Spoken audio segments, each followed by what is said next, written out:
Hey everybody, Mike Miller with the Herald Times, Andy Graham, columnist, John Blau. He's new to our sports staff. He's going to be helping out on IU game days. Familiar with this guy? I'm Mike Miller. If you have not met, I'm filling in for Dustin Dopirak. Or you just might not recognize Mike given his new accoutrement. I got glasses, so I can. Glasses. It's great because I've been coming to these games for a couple of years now, and I've been able to see the field, but like the numbers on the jerseys, they're kind of important. Haven't really seen many of those, but now I'm seeing everything. He's on top of it now. I'm on top of everything. Top of the stadium. We are sitting here at a very empty, quiet Memorial Stadium after Indiana's was a 28-10 victory over Indiana State in the season opener. It was empty and quiet at noon when the game was supposed to be kicking off too, because we had a weather delay of approximately 50 minutes. That was a bummer. And once the game got going, it was the kind of game that Anthony Thompson could love. Today, Indiana honored the great Anthony Thompson, who at one point set a individual game NCAA record of 377 yards rushing in Wisconsin. I was privileged to witness that in person. And today I saw two Indiana tailbacks establish personal career-high single-game rushing totals. Tevin Coleman and Bloomington's own D'Angelo Roberts. Coleman was a Memorial Stadium best too. I saw on the note sheet afterwards. It was was it 247. 247. Is that for any? Memorial Stadium record. Really? Stadium record 247. He is the first. I believe he was the first IU running back since LeBron Williams to have multiple 200-yard games. He also had over 200 against Illinois last year.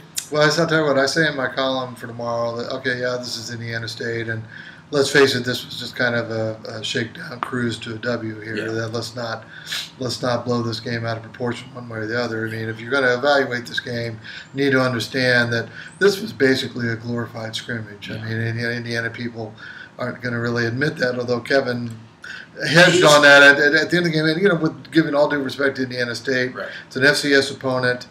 Indiana has a bye week next week. They kind of understood that this was a game where they had to shake some kinks out. Then they were going to have 2 weeks again, almost like preseason, right. where they get to work on some stuff. So it's not meant as disrespect to Indiana State. It's just saying really it's kind of an extended. Right, it's just sort of the way it's an extension of your preseason. That's right. just the way the schedule works. So, but having said that, I mean, watching Tevin Coleman today, there are some great backs in this league. Melvin Gordon's a Heisman candidate at Wisconsin. Amir Abdullah at Nebraska is a guy that I really like a lot. I wouldn't trade Tevin Coleman for anybody in the league, and he showed why today. He looked better than he did last year, which is indeed saying something. He's always had the breakaway speed. He's always had good size to complement that. And really a penchant for big plays, those big runs. Right, but today he was running through people a lot. Yeah. He was breaking tackles a lot. Mm-hmm. He was getting extra yards after first contact every time, mm-hmm. virtually. Just really running tough. And I think he said something.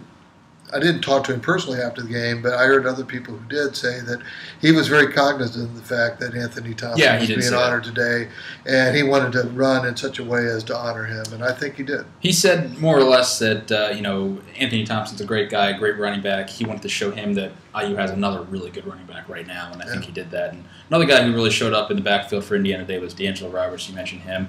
Personal best, what was that? 129 yards for the former Bloomington North standout.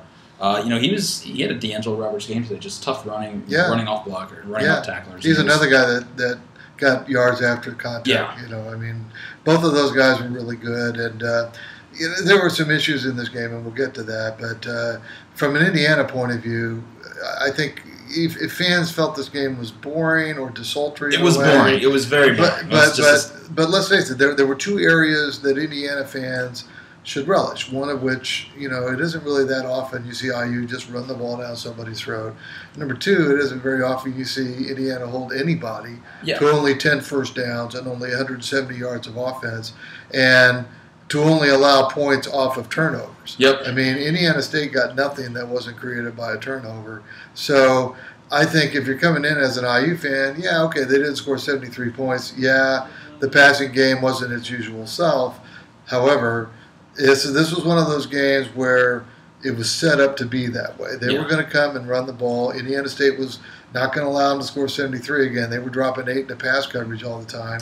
And all Nate Sudfeld was really asked to do was to manage the game, take care of the ball, and hand it off a lot. He ran it 10 times. They gave him that option. He ran himself. So it's like, if I'm an Indiana fan, there was a lot of carping I already saw on the internet, and frankly, I don't agree with it. I mean, to me, this was a game that worked out just fine for Indiana. They came out of it healthy.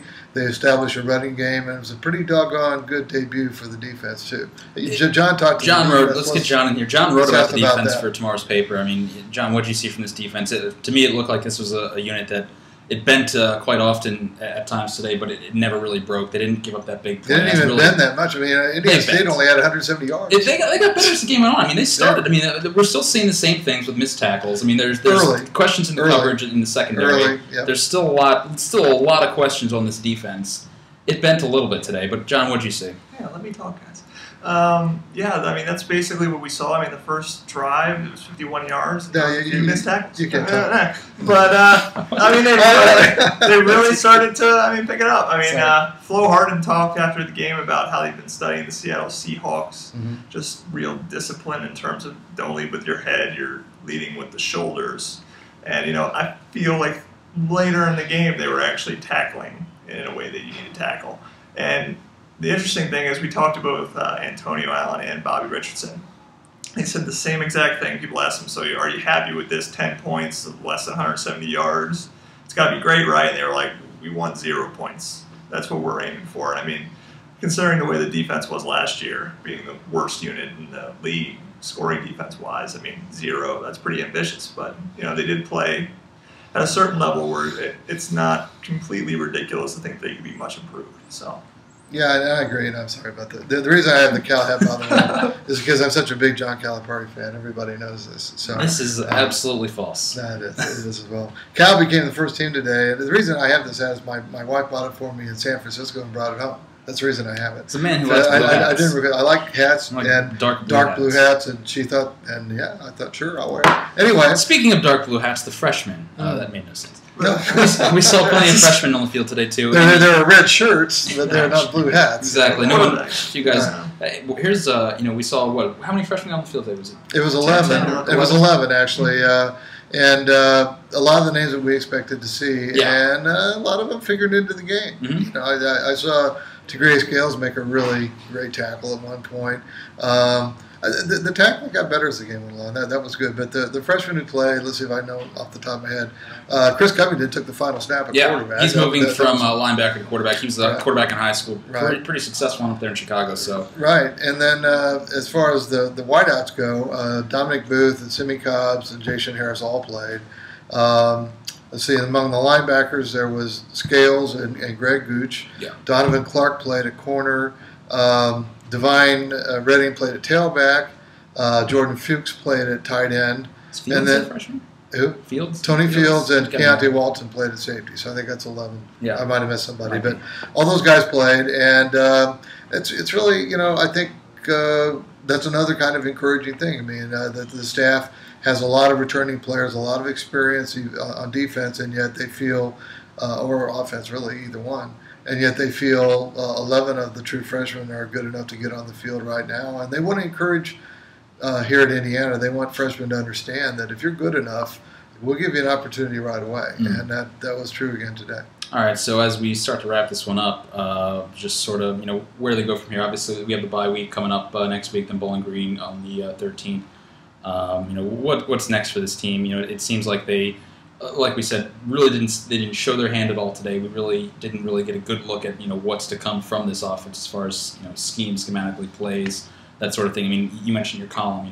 They didn't go deep with Shane Wayne. They didn't no crossing patterns. They didn't look at a tight end. Look, they might not say that, but to me it looked like it's pretty obvious. To anyone who was here watching this game, it was so close to the vest. And running was working fine. They're in control of the game. Yeah. It's just hand the ball off. It's fine. And they put nothing on film that future foes can really look at and scout. So if I can say one thing about this game, don't read too much into it. We sort of said this coming into it. I was going to win. They were going to roll. There was no question about that. Obviously, they got off to a little bit of a slow start on defense, but this was a game. There's not a lot of takeaways you can get from what you really see in the box score. Obviously, it's nice to see when you have your running backs, put up 455 yards or whatever it was. But really, I mean, you just want to see, like you said, you want to see the defenders. Are they in position? Are they playing fast? Are running backs hitting the hole? You just want to see a few things. Don't read too much into the fact that Nate Sudfeld was only 11 for 18 and no touchdowns. I mean, this is just... Exactly. And John and I were covering high schools last night, and John, I'll let you weigh in on this too. What do we always hear from coaches about week 1 to week 2? What do they always say? Well, you gotta get better. Well, and that's when the teams make the biggest jump, usually. And so Indiana gets 2 weeks. They get 2 weeks to work on all of these kinks and to learn from things from this game. There were some bad play calls. There were some bad plays. I mean, Sudfeld had Stoner wide open in the end zone on a scramble, and he bounced the pass. There were some bad things that happened. Yeah. Simi Cobb said I was a little slow on the route that turned into the pick. So 4th and 1, Divine Redding going off there. Yeah, that was not. And Kevin Wilson said we didn't handle some of the scoring situations properly. That was true. But I look, this was fine. If I'm an Indiana partisan, I look at this and say I saw no major injuries on the defense. I saw no major injuries.